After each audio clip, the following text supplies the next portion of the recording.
The news came early in the morning. At first, people did not believe it. Daniel Arolo could not be dead. Men like him did not just die like that. The radio said his private plane went down at night. Somewhere over water. There was fire. There was smoke. There were no survivors.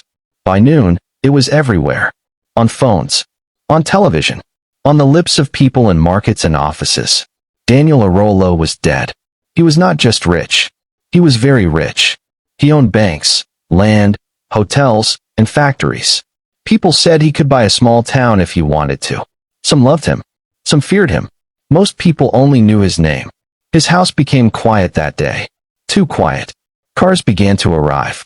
Black cars. Big cars. Drivers in dark suits. Women dressed in black. Men whispering to each other. Inside the house, his children gathered. Daniel had many children. Some were born in the same house. Some were born far away. Some knew each other well. Some only knew names and faces. They sat in groups. Not together.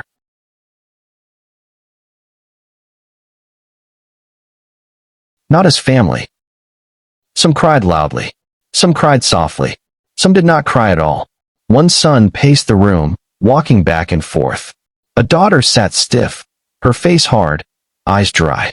Another son kept checking his phone, replying messages. People watched each other more than they cried. No one saw a body. There was no coffin. Only words. Plane crash. Fire. No remains. That alone made people uneasy. After 3 days, the lawyer called. He asked all the children to come. All of them. No excuses. The room was full when he arrived. He wore a gray suit and held a brown file. He cleared his throat. "This is the will of Mr. Daniel Arolo," he said. The room leaned forward. This was the moment everyone waited for. The lawyer opened the file. He read slowly. The will was short. Too short. It listed houses. It listed companies. It listed accounts. Then it stopped. "The wealth will be shared at a later date," the lawyer read.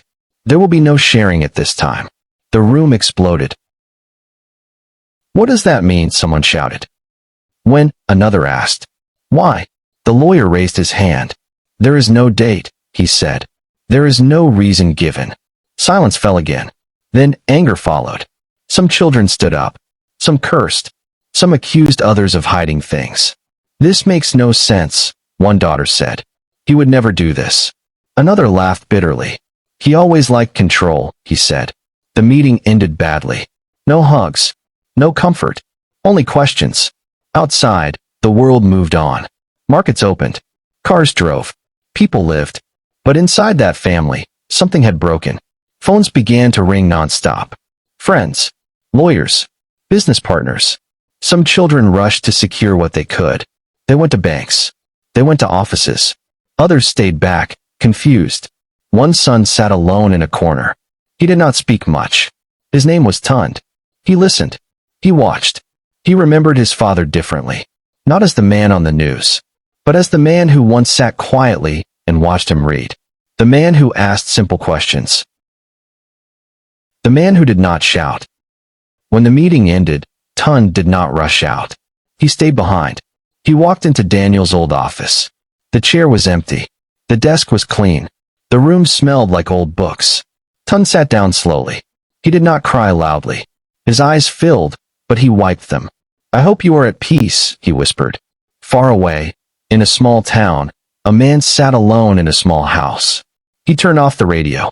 He exhaled slowly. Daniel Arolo was not dead, and the test had begun. Daniel Arolo woke up before sunrise. The room was small. One window. One bed. One wooden chair. No guards. No staff. No noise. He sat up slowly and listened. Outside, a rooster crowed. A motorcycle passed on the road. Someone laughed in the distance. This was his life now. He stood up and folded his blanket himself. For the first time in many years, no one did it for him. He washed his face in a small basin and looked at himself in the mirror. The man staring back looked older. Not because of age, but because of truth. He now went by another name. A simple name. No titles. No respect attached to it. In this town, no one knew who he was. They thought he was just a quiet man who liked to keep to himself. That was how he wanted it. Daniel stepped outside and locked the door. He walked to a small food stall and bought tea and bread. He paid in cash. No one bowed. No one smiled too hard. He liked that. As he sat there, eating slowly, his mind went back to his children. He had many of them. Too many to count easily. Some came from love. Some came from mistakes. Some came from moments he barely remembered. When they were young, he tried to be present. But money kept pulling him away. Business trips, meetings, deals. Over time, visits became rare. Calls became short. Money replaced presence. When his children grew older, many of them changed. Not all at once. Slowly. Some learned that crying brought gifts. Some learned that anger brought cars. Some learned that silence brought houses. Very few asked how he was. Very few asked for advice. They asked for money. Daniel remembered a night that pushed him to this choice. He had been sick. Very sick. He stayed in the hospital for days. Machines beeped. Doctors whispered. Only 2 children came. One stayed for 5 minutes. The other came late and left early. The rest sent messages. Some did not send anything at all. That night, Daniel understood something. Most of his children loved what he had, not who he was.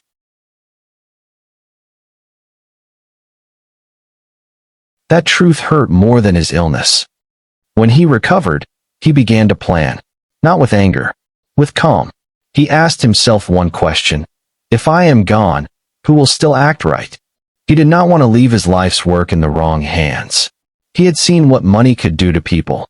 He had built his wealth slowly, patiently, with pain. He would not give it to someone careless. So he planned his disappearance. Only 2 people knew the truth: a doctor and his lawyer. They helped him fake the crash. They burned the wreck. They erased tracks. When the news broke, Daniel sat in this same town and listened. He heard his own death announced. It felt strange. Not fear. Not regret. Freedom. Now, every day, he watched quietly. He read news online. He followed court cases. He watched interviews. Some of his children spoke to the press. They cried on camera. They spoke of love. Behind the scenes, they fought. Daniel saw it all. He saw one son sell a company for quick cash. He saw another daughter move money to foreign accounts.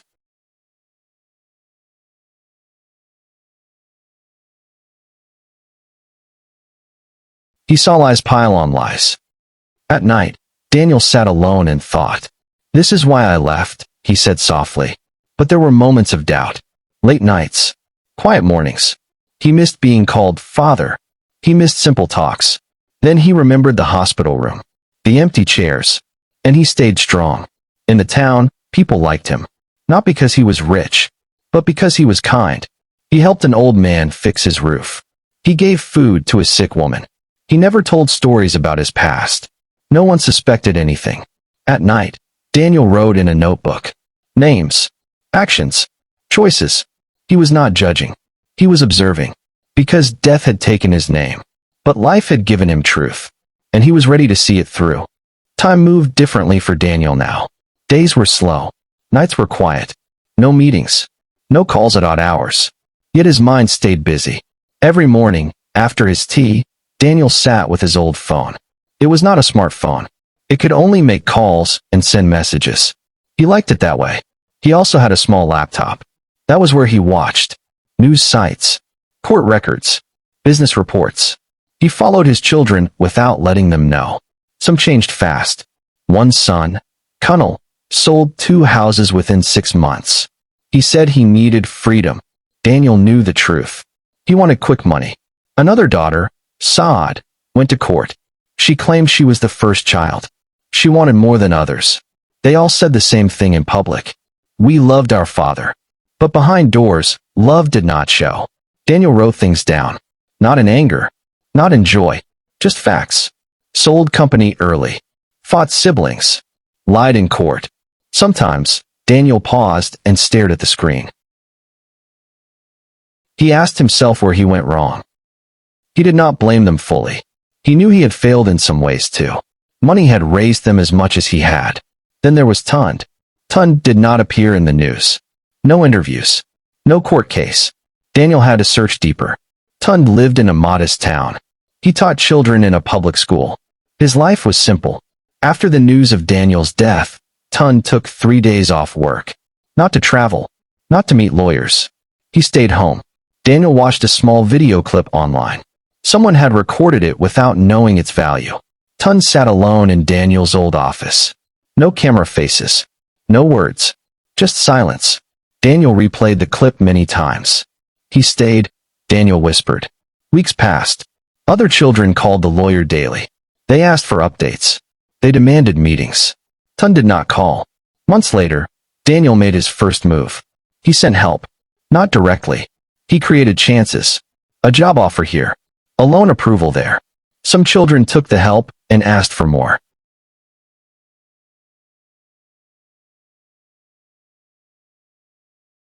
They complained it was not enough. One used the money to buy a car. Another traveled abroad. Daniel watched. Then he sent help to Tun. A small grant came to Tun's school. No name. No letter. The roof of the classroom had been leaking for years. During rain, children moved their desks. Tun used the money to fix it. He added new boards. He bought chalk and books. When asked who sent the money, Tun said, I don't know. But I'm grateful. Daniel closed his laptop that night and sat quietly. For the first time since his disappearance, his chest felt light. Still, he did not rush. One good act was not enough. He needed to be sure. More time passed. Some children grew worse. Some became louder. Some lost everything. Daniel saw how pressure revealed truth. One daughter fired workers without care. Another son cheated partners. Tun stayed the same. He went to work. He taught. He lived within his means. One evening, Daniel walked through the town market. A woman stopped him. You are a good man, she said. You help without pride. Daniel smiled politely. If only she knew. That night, Daniel wrote one line in his notebook. Tun remembers the man, not the money. But the test was not over. Because watching from afar was easy. Facing truth would be harder. And that moment was coming. Daniel knew watching was no longer enough. Seeing people from far away only showed part of the truth. He needed to see how they acted when things became hard. When choices were not easy. When no one was watching. So he planned a real test. He did not rush. He waited for the right moment. That moment came when the economy slowed down. Businesses began to struggle. Jobs were lost. Money became tight. Daniel knew pressure reveals character. Through his lawyer, still acting in secret, Daniel created opportunities. Not gifts. Opportunities. One child was offered a partnership in a small company. Another was offered a chance to manage land for profit. Another was given access to investors. Each offer came with one rule. They had to work. They had to be honest. The results came quickly. One son lied about figures. Another used the company money for personal things. A daughter tried to push out workers to keep more for herself. Daniel watched reports closely. He did not smile. He did not frown. He simply noted what he saw. Then came Tun's turn again. This time, the test was harder. Tun was offered a chance to move into government work. The pay was better. The position came with power. Many people would jump at it. Tun asked questions. Who does this help? What happens to my students? When he learned the job would take him away from teaching, he declined. He stayed where he was needed most. Daniel read the report twice. He leaned back and closed his eyes. This is rare, he said softly. But Daniel still needed one final test. He wanted to know how they acted with each other. So he arranged a fake meeting. The lawyer told all the children that a small part of the wealth would be shared soon. They were asked to meet and agree on how to manage it together. The meeting was tense. Voices were raised. Old wounds opened. Some blamed others. Some threatened court again. Tun sat quietly. When he spoke, it was not about money. We are family, he said. We can talk without shouting. No one listened. They talked over him. They argued for hours and left angry. Later that night, Tun sent a message to the lawyer. I don't want any share if it will break us, he wrote. Peace matters more. When Daniel read that message, his hands trembled. Not from weakness, from emotion. He stood up and walked around the small room. He stopped near the window. For the first time in years, he felt certain. Not excited. Not proud. Certain. The test had done its job. The answer was clear. But truth needed closure. And closure needed courage. Daniel knew the hardest part was coming.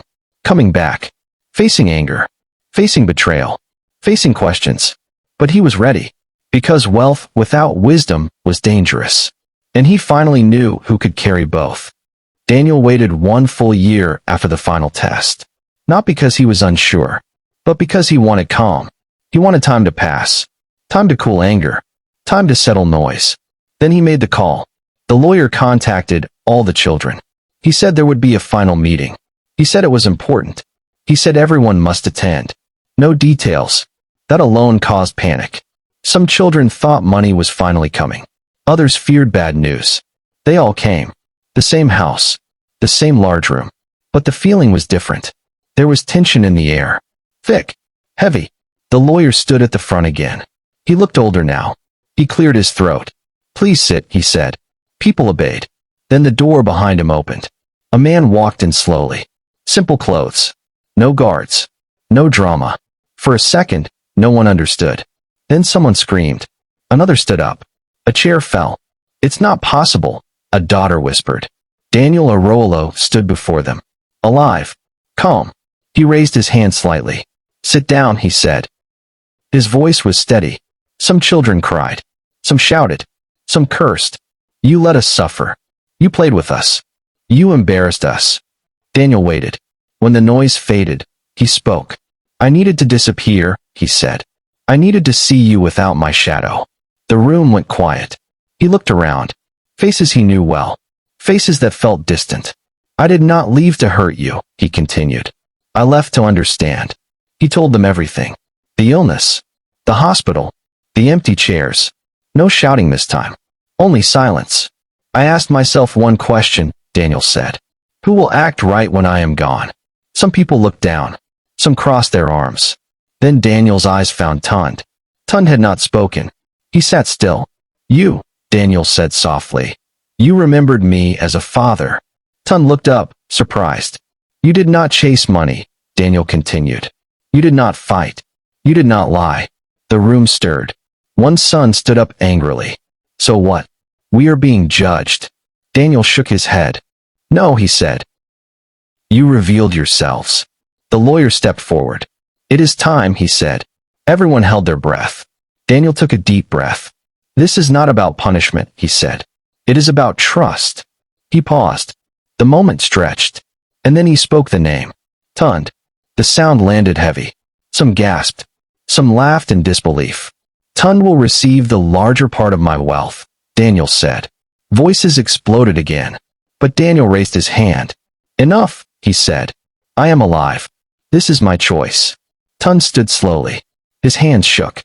"I didn't do anything special," he said quietly. Daniel smiled. "That is why you were chosen."